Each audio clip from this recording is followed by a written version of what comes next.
പെൻഷനുമായി ബന്ധപ്പെട്ട വാർത്തയിലേക്ക് എല്ലാവർക്കും സ്വാഗതം. സാമൂഹ്യ സുരക്ഷാ പെൻഷൻ, പെൻഷൻ കുടിശ്ശിക വിതരണം, വിവിധ മേഖലകളിലേക്കുള്ള ആനുകൂല്യ വിതരണം, സർക്കാർ ജീവനക്കാർക്കുള്ള ആനുകൂല്യങ്ങൾ, മറ്റ് മേഖലകളിലേക്കുള്ള പദ്ധതി ആനുകൂല്യങ്ങളുടെ വിതരണം, നടത്തിപ്പ് എന്നിവയിലേക്കായി കേന്ദ്രം തുക അനുവദിച്ചു എന്നുള്ള സന്തോഷ വാർത്തയാണ് കഴിഞ്ഞ ദിവസം പുറത്തുവന്നത്. സാമൂഹ്യ സുരക്ഷാ പെൻഷനും കുടിശ്ശികയും കാത്തിരിക്കുന്ന 62 ലക്ഷത്തോളം വരുന്ന പെൻഷൻ ഗുണഭോക്താക്കൾക്ക്, ഇതോടൊപ്പം തന്നെ സർവീസ് പെൻഷൻകാർക്ക്, വിവിധ മേഖലകളിലെ ആനുകൂല്യം കൈപ്പറ്റുന്നവർ എന്നിവർക്ക് ആനുകൂല്യങ്ങൾ എത്തിച്ചേരും.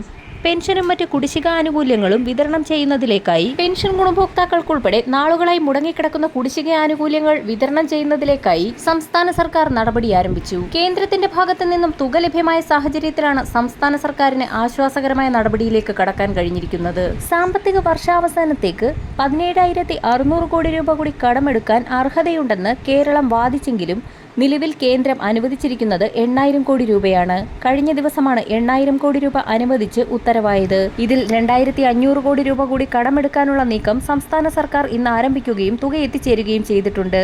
ഫെബ്രുവരി മാസം 7-ന് അവതരിപ്പിക്കാൻ പോകുന്ന ബജറ്റിന് മുന്നോടിയായി പെൻഷൻ കുടിശ്ശികയും മറ്റ് ആനുകൂല്യങ്ങളും വിതരണം ചെയ്യാനാണ് സർക്കാരിന്റെ തിരക്കിട്ട നീക്കം. ഈ സാഹചര്യത്തിൽ കേന്ദ്രത്തിൽ നിന്നും തുക അനുവദിച്ചത് സംസ്ഥാന സർക്കാരിന് കൂടുതൽ ആശ്വാസകരമായി തീർന്നിരിക്കുകയാണ്. വിവിധ സ്കീമുകളിലായി പെൻഷൻ തുക കൈപ്പറ്റുന്ന ഗുണഭോക്താക്കൾക്ക് ആനുകൂല്യങ്ങൾ എത്തിച്ചേരും.